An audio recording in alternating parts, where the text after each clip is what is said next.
Revue de presse du mardi 21 mai 2024. Bonsoir à toutes et à tous. Dans la presse béninoise ce jour, tous les quotidiens parus se réjouissent de la première exportation du pétrole brut nigérien depuis la station de Sémé. D'après Fraternité, le Bénin l'a promis et l'a fait. La première quantité de pétrole brut nigérien a été exportée à travers les côtes béninoises depuis la station terminale à Sémé-Kpodi au Bénin. En effet, le navire chargé du liquide a embarqué avec 1 million de barils aux environs de 1 heure du dimanche 19 mai 2024 pour le marché international. Les opérations se sont déroulées sans anicroche et l'équipe de chargement est revenue aux alentours de 16 heures le dimanche dernier. C'est dans une clameur et un tonnerre d'applaudissements que les membres de l'équipage du remorqueur chargé de l'opération ont été accueillis à leur descente sur le quai. C'est ce que nous renseigne davantage le quotidien.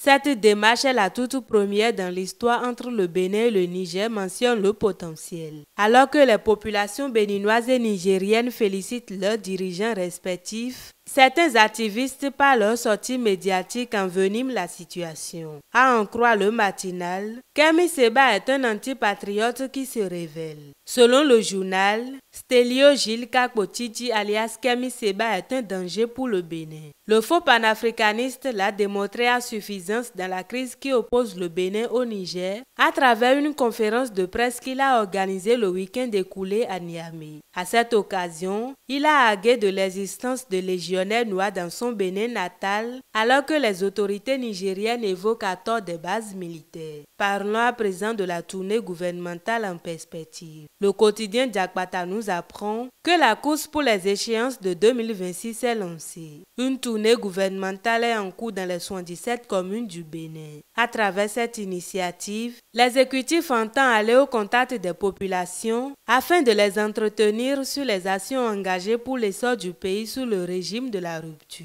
Aussi, Dabarou nous informe que Gbian et Adambi lancent un mot d'ordre pour la remobilisation des militants BR. Le samedi 18 mai 2024, des leaders du parti politique Bloc républicain ont tenu une séance avec les militants à la base de la commune de Sinandé. Cette rencontre de mise au point fait suite à la supposée démission annoncée de certains conseillers communaux du BR qui auraient rejoint le parti Les Démocrates. Face à cette polémique, Robert Gbian, Samou Seydou Adambi, Inoussa Zime Tchabi et bien d'autres leaders BR ont démenti l'information tout en appelant les militants à resserrer davantage les rangs. Du côté de la diplomatie, le chef d'État béninois Patrice Talon est annoncé en visite officielle au Brésil du 23 au 26 mai 2024 à la une de l'affiche du jour. L'éducation à présent, les autorités de certaines localités du Bénin soutiennent les candidats aux divers examens de cette année 2024.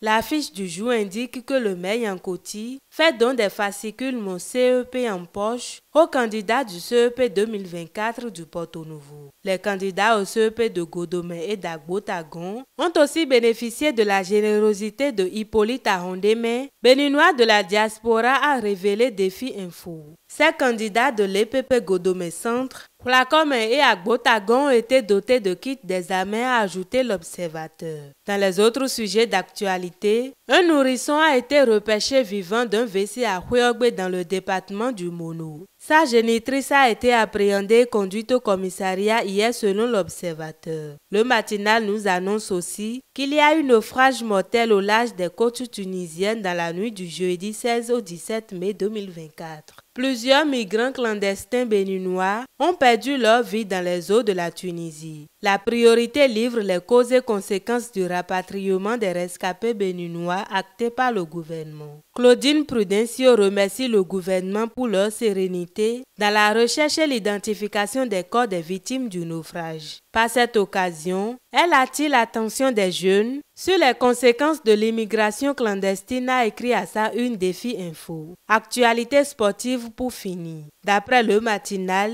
le Bénin se révèle à travers le sport. Pour lui, il s'agit d'une nouvelle dynamique pour les classes sportives. Selon le même journal, la 9e édition des Olympiades Buntu 2024 a été lancée à Parakou. Une nouvelle ère s'ouvre donc au Bénin, a déclaré Gassiani Info. C'est la fin de la revue de ce mardi. Merci pour l'écoute et à demain.